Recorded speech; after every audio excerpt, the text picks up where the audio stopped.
గణేశాయ నమః, గాయత్రీదేవి నమః, మహాసరస్వతి నమః, మాతాపితృభ్యో నమః. ముందుగా ప్రేక్షక వీక్షణ మహాశైలందరికీ కూడా నమస్కారం. అయితే 9వ తారీఖు ఆగస్టు 2026 ఆదివారం నుండి 15వ తారీఖు ఆగస్టు 2026 శనివారం వరకు కూడా ఈ వారం ద్వాదశ రాశుల వారికి కూడా ఎలా ఉండబోతుందో చూద్దాం. ఇక వృషభ రాశి వారి యొక్క ఫలితాలు. ఈ వారం మీ గోచార గ్రహగతులు కనుక చూసుకున్నట్లయితే మిశ్రమ ఫలితాలే కనపడుతూ ఉన్నాయి. జాగ్రత్తగా ఉండాలి. ముఖ్యంగా రాత్రి సరిగ్గా పడుకోకపోవడం వల్ల తర్వాత రోజు నీరసం రావడం, రాత్రి ఫోన్లు ఎక్కువ చూడడం, ఆలోచనలు పెరిగిపోవడం, ఆహారం విషయంలో జాగ్రత్త తీసుకోకపోవడం, చెడు వ్యసనాలు అలవాట్లు అవ్వడం లేదా బయట తిళ్ళు తినడం, అనారోగ్య సమస్యలు తెచ్చుకోవడం కనపడుతుంది. జాగ్రత్తగా ఉండాలి. అలాగే చెడు నిర్ణయాల వల్ల మీ గౌరవ మర్యాదలు తగ్గుతుంటాయి కాబట్టి మంచి నిర్ణయాలు తీసుకోండి. తప్పుడు ప్రదేశాలు ఇన్వెస్ట్మెంట్ చేయడం, జోద ప్రక్రియలకి దూరంగా ఉండాలి. షేర్లు ట్రేడింగ్లో డబ్బులు పెట్టేటప్పుడు జాగ్రత్త తీసుకోండి. ఒకసారి జాతక పరిశీలన చేయించుకోండి.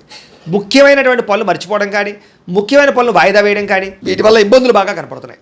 అలాగే అనవసరమైన నిర్ణయాలు తీసుకుంటారు ఈ వారం అంతా కూడా. తొందరపాటు నిర్ణయాల వల్ల తప్పులు చేసే పరిస్థితులు, ధన నష్టం కూడా కనపడుతుంది. కాబట్టి ఏదైనా నిర్ణయాలు తీసుకునేటప్పుడు 1కి 10 సార్లు ఆలోచించుకోండి. అనవసరమైన పనులు చేయడం వల్ల టైం వేస్ట్ అవుతుంది. జాగ్రత్త.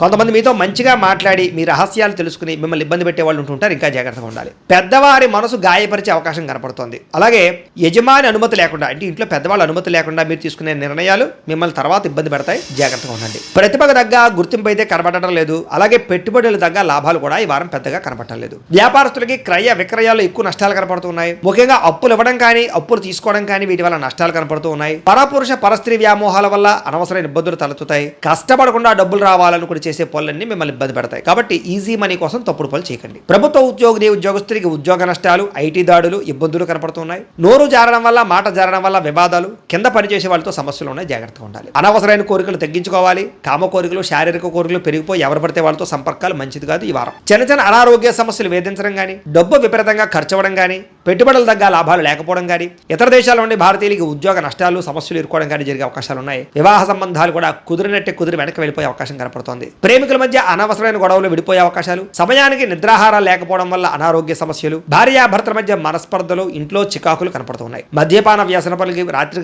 సమయంలో డ్రైవింగ్ చేయడం వల్ల ప్రమాదాలు, అలాగే ధూమపాన వ్యసన పనులకి శస్త్రచికిత్స అవకాశాలు కూడా ఉన్నాయి. జాగ్రత్తగా ఉండాలి. మిమ్మల్ని ప్రేమించే వారిని దూరం చేసుకోవడం, చెడు స్నేహితుల వల్ల చెడు వ్యసనాలు అలవాటు అవ్వడం, పరపురుష పరస్త్రీ వ్యామోహాలు, జోదము, కఠినంగా మాట్లాడడం వల్ల సమస్యలు ఎదుర్కొంటారు. కాబట్టి ఈ వారం చాలా జాగ్రత్తగా వ్యవహారం చేయాలి. విద్యార్థులకి అనవసరమైన ప్రేమ కలాపాలు, సెల్ ఫోన్ గేమ్స్ పాడు చేస్తున్నాయి. కాబట్టి వాటికి దూరంగా పెట్టుకుని చదువు పట్ల శ్రద్ధ పెట్టండి. ఏకాగ్రతగా చదువుకోండి. ఈ వారం బాగుంటుంది. ఇంకా ఉద్యోగస్తులకి అధికారిక ఒత్తిడి బాగా కనపడుతోంది. ఉద్యోగంలో టెన్షన్లు, ఉద్యోగ నష్టాలు, ఉద్యోగ గండాలు ఉన్నాయి. ఇతర దేశాల్లో ఉద్యోగాలు చేసేవారు ఉద్యోగ ప్రమాదాలు ఉన్నాయి. జాగ్రత్తగా ఉండండి. స్త్రీలకి పురుషుల వల్ల వ్యామోహం కనపడుతోంది. కొత్త పరిచయాల వల్ల సమస్యలు ఉన్నాయి. డబ్బు విపరీతంగా ఖర్చు అవుతోంది. కుటుంబ కలహాలు కనపడుతున్నాయి. వ్యాపారస్తులకు వ్యాపారంలో మూర్ఖత్వంగా నిర్ణయాలు తీసుకోవడము, తప్పుడు పెట్టుబడులు పెట్టడము, రాంగ్ ఇన్వెస్ట్మెంట్ చేయడం వల్ల నష్టాలు, అలాగే ఆర్థిక లావాదేవీలు సరిగ్గా సాగకపోవడం వల్ల నష్టాలు కనపడుతున్నాయి. కాబట్టి ఈ వారం అంతా కూడా జాగ్రత్తలు తీసుకోవాల్సిందిగా తెలియజేస్తూ